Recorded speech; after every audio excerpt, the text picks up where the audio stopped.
Bonsoir à tous, merci de nous retrouver sur TV Sud pour votre journal. Voici les titres de ce jeudi 20 septembre. La colère des enseignants et surveillants du lycée professionnel Gaston Darboux à Nîmes. Après une bagarre entre deux élèves, ils exercent leur droit de retrait. Une société montpelliéraine fait un bond en avant dans la recherche sur les biocarburants. DINOV a modifié une bactérie pour développer du carburant à partir de déchets agricoles. Et puis en fin de journal, je vous emmène dans les vignes et plus précisément au vignoble du Masnouguier à Montpellier où 140 enfants ont participé aux vendanges pédagogiques hier.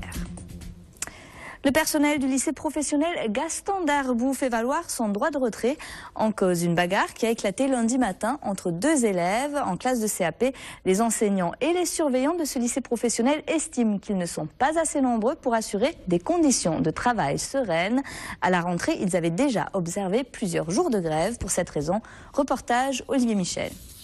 Et c'est pas possible. Moi, je suis très franchement choquée, quoi. Voilà. Et d'autant que cet élève ne connaît pas, les deux élèves n'avaient pas d'antécédents. 3 jours après la bagarre, le professeur d'art appliqué du lycée nîmois Gaston Darboux reste très choqué. Lundi matin, alors que son cours avait débuté, un nouvel élève intègre sa classe de CAP commerce, mais très vite, le ton monte avec ses voisins. Il n'arrivait pas à comprendre que je lui demandais son nom parce que personne ne m'avait donné ni son nom ni rien. Voilà, il est débarqué dans cette classe et il s'est très vite senti agressé par l'élève qui rigolait, mais il rigolait depuis le début du cours. Donc très vite, ils sont venus aux mains et ça a été très violent. Et en quelques secondes, cet élève nouvel arrivant a attrapé mon élève qui rigolait. Il lui a fait une prise, il a soulevé du sol, il lui a fracassé la tête contre le sol. Voilà, il y a eu du sang, les CPE sont arrivés. Touchée à l'arcade sourcilière, la victime a été conduite à l'hôpital. Quant à l'agresseur, mis en garde à vue, on a retrouvé sur lui un couteau. Face à cette situation, le personnel a déclenché une alerte de danger grave et imminent et procédé au droit de retrait. Que les personnels se sentent vraiment maintenant en danger et puis il y a beaucoup d'agitation dans les couloirs puisqu'on a beaucoup moins de surveillants, donc on craint pour la sécurité de tout le monde. Depuis la rentrée, la revendication reste inchangée. Le personnel réclame l'équivalent d'un poste de surveillant à temps plein. On joue à la fois, on est prof, mais on est surveillant, on est assistant social, on est tout, on fait tout, on est administratif, parce qu'il n'y a pas assez de monde. Voilà, et tout le monde craque. Pour l'heure, l'académie a envoyé sur place une équipe mobile de sécurité qui intervient en cas de crise. L'agresseur n'a quant à lui pas réintégré l'établissement. Le procès en appel de l'affaire dite des chiens tueurs s'est ouvert ce matin à Montpellier. Les faits remontent au 2 novembre 2008. Une femme de 56 ans avait été retrouvée morte, dévorée par des chiens près d'une casse auto à Morin, sur la commune de Latte. En première instance, le propriétaire des chiens et de la casse avait été condamné à 2 ans de prison, dont 18 mois avec sursis. Mais il a fait appel. Selon son avocat, il n'est pas prouvé que ces chiens soient responsables de la mort de la quinquagénaire. Écoutez. Ce dossier, les enquêteurs ont travaillé comme dans tout dossier criminel, de nature criminelle. Donc c'est une véritable enquête criminelle qui a été menée. On a tout un tas d'expertises génétiques, d'expertises comportementales qui ont été faites et qui doivent apporter soit la preuve scientifique de la culpabilité de ces chiens, soit à l'inverse, montrer que ces chiens n'y sont pour rien. Et c'est ce que nous soutenons. L'ensemble des expertises qui ont été menées montrent que ces chiens ne peuvent être mis en cause dans cette agression. Et l'affaire a été mise en délibéré au 15 novembre prochain. Le dédoublement de l'autoroute A9 autour de Montpellier ne fait pas l'unanimité, mais presque. Selon un sondage TNS Sofres commandé par les autoroutes du sud de la France et publié aujourd'hui, 75% des personnes interrogées sont plutôt favorables au projet. Principal avantage évoqué, le désengorgement du trafic en général et plus particulièrement aux entrées de Montpellier. En revanche, parmi les personnes opposées au projet, 65% dénoncent le tracé du dédoublement et les conséquences environnementales. Une centaine d'employés de Sanofi ont à nouveau battu le pavé aujourd'hui, quartier Alco à Montpellier. Comme tous les jeudis depuis le mois de juillet, ils protestent contre le projet de restructuration du pôle recherche du groupe pharmaceutique qui menacerait plusieurs centaines d'emplois dans toute la France. Les salariés de Sanofi qui ont reçu le soutien du Conseil général de l'Hérault. Écoutez.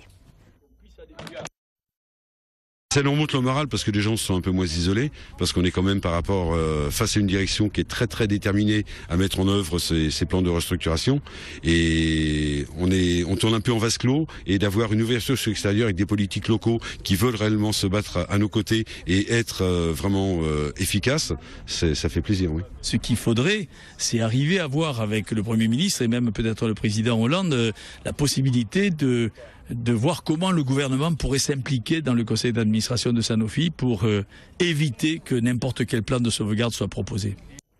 Et les responsables syndicaux de Sanofi seront reçus demain par le ministre du Redressement productif, Arnaud Montebourg. C'est une première mondiale dans la recherche sur les biocarburants. La société montpelliéraine Deinov a réussi à modifier une bactérie qui permet de rationaliser la fabrication de ces carburants. Fini la fabrication à partir de cultures entières, de maïs, de blé ou encore de betterave. Le nouveau procédé permet d'utiliser seulement les déchets agricoles. Les explications, Romain Repoto et Bérénice Lemestre.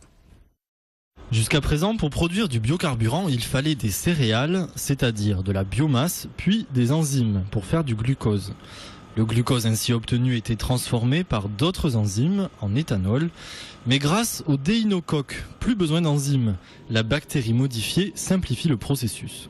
On a clairement modifié la bactérie, on a créé une bactérie dite recombinante qui possède maintenant les propriétés de dégradation de la biomasse de type blé, d'une part, et d'autre part, les propriétés de production d'éthanol. Betterave, canne à sucre, blé, au lieu de ces matières premières, ce sont les déchets agricoles qui peuvent être transformés par cette bactérie génétiquement modifiée. Nous essayons de sortir un procédé nouveau avec un déinocoque qui puisse permettre de faire du bioéthanol non plus à partir de matières premières alimentaires, mais à partir de matières premières non alimentaires. Gros avantage, on pourrait utiliser ainsi les résidus agricoles qui actuellement ne sont pas valorisés suffisamment, ou pas de cette manière-là. Et deuxièmement, nous pourrions utiliser les ressources alimentaires qui actuellement servent à faire de l'éthanol pour des utilisations alimentaires humaines. Cette avancée scientifique mettrait un terme au paradoxe actuel. Fini la production de biocarburants avec des matières comestibles. Les terres agricoles ne serviraient plus qu'aux cultures alimentaires. Un mot de sport à présent et la rentrée chez des basketteuses de latte avec notamment le retour d'Edwige Lawson-Wade, l'international du BLMA, médaillé d'argent aux Jeux Olympiques de Londres. Avec 3 recrues pour 3 départs, l'effectif de cette nouvelle saison est stable. Seul point noir, la décision de ne pas jouer l'Euroleague, trop coûteuse selon les dirigeants du club, au grand regret des joueuses, notamment l'internationale Émilie Gomis, l'une des recrues du BLMA. Écoutez.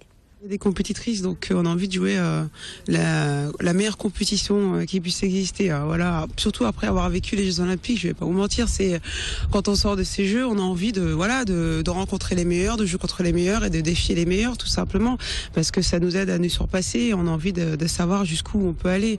Voilà, je dis pas que la petite Coupe d'Europe est facile à jouer, au contraire, elle va être super difficile aussi.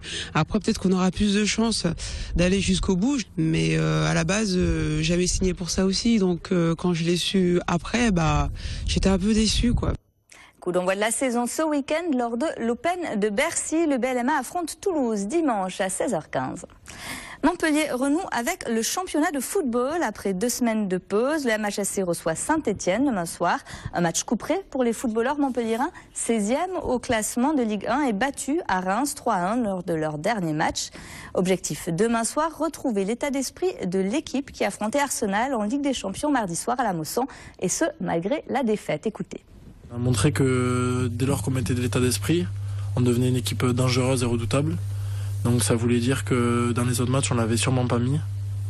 Et c'est ça qui nous a fait défaut et c'est pour ça qu'on a mal démarré, je pense. Il faut se parler avant le match, se dire les choses, avoir de la motivation, de la solidarité, tout ce qu'on a eu l'année dernière et qu'on a un peu oublié de mettre cette année. Pas volontairement, en disant on va rentrer, bon on s'en fout de perdre, c'est pas comme ça que ça se passe. Mais c'est on s'encourage un peu moins ou voilà, il y a quelque chose qui va pas, bon on le dit pas, on le garde pour nous. C'est tous ces petits détails qui font que dans un match, on va faire une petite erreur ou la réussite va pas nous sourire. C'est pas moi je me la pète ou quoi que ce soit, c'est on tombe peut-être un peu dans la facilité et on pense que les autres ils vont être moins bons que nous. Peut-être, hein, et vu qu'on a mis les l'état d'esprit, qu'on s'est dit les choses une bonne fois et qu'on a dit bon maintenant on lance notre saison, il y en a marre. On va se faire chier toute la saison si on gagne pas un match. Eh ben, à partir du moment où on redevient des guerriers, ben, la donne elle change. Montpellier et Saint-Etienne, c'est demain soir à la Mosson, coup d'envoi à 20h45. Et en Ligue 2, les Crocos de Nîmes se déplacent à Istres pour un derby qui s'annonce relevé. La saison 2012-2013 de Montpellier Danse a été dévoilée à l'Agora hier. Parmi les points d'orgue de cette saison, l'hommage à Dominique Bagoué en décembre. Cela fait 20 ans que le chorégraphe a disparu. Il avait beaucoup œuvré pour Montpellier Danse. Et puis depuis le début du mois, Michel Meuret est en résidence à l'Agora. La chorégraphe et sa troupe travaillent sur Phénix, une création qui sera présentée en janvier au public montpelliérain. Écoutez. C'est une pièce qui va travailler autour du réel et du merveilleux. Je pense que c'est quelque chose qui peut toucher tout le monde, surtout en ce moment, avec la vie un peu dure. Voilà, donc je pense que ça peut être une ouverture dans l'imaginaire. Ils n'ont pas encore l'âge de boire du vin, mais ça ne les empêche pas de s'initier à la viticulture. À Montpellier, 140 enfants issus de 5 centres aérés ont vendangé hier toute la journée au Masnouguier. Reportage Charlène Beauvant et Alice Robinet. Avec les mains ? Non, le sécateur. Il est où le sécateur ? Il n'y a pas d'âge pour faire les vendanges, surtout dans une région où la vigne fait partie du patrimoine. Alors les petits Montpelliérains sont formés dès la maternelle ou presque aux joies de la viticulture et au maniement du sécateur. Avec un sécateur, on doit le prendre par en bas et le couper par en haut. Qu'est-ce que tu es venu faire ici aujourd'hui ? Cueillir des raisins et puis en apporter à ma maison pour en manger. Si une bonne partie des récoltes ne finit pas dans le seau mais dans l'estomac des vignerons en herbe, c'est évidemment sans danger pour leur santé car à l'agroparc des Grisettes, on cultive bio. Le but de cette journée, c'est en fait de faire découvrir les vendanges aux enfants parce que beaucoup connaissent le vin mais ils savent pas du tout comment ça se fait. Donc du coup, l'idée c'est de faire venir les enfants directement dans les vignes, leur montrer comment on coupe le raisin et ce que devient le raisin une fois qu'il a été cueilli.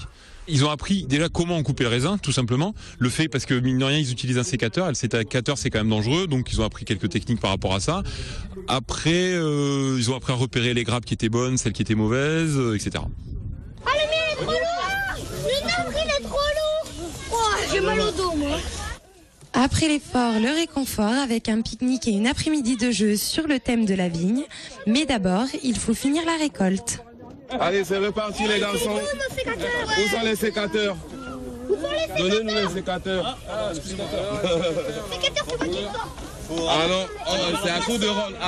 C'est la fin de ce journal. Retour de l'actu sur votre chaîne locale dès demain 12h30 pour votre édition de la mi-journée. Et c'est Olivier Roaran qui vous présentera les infos. Passez une excellente soirée sur TV Sud.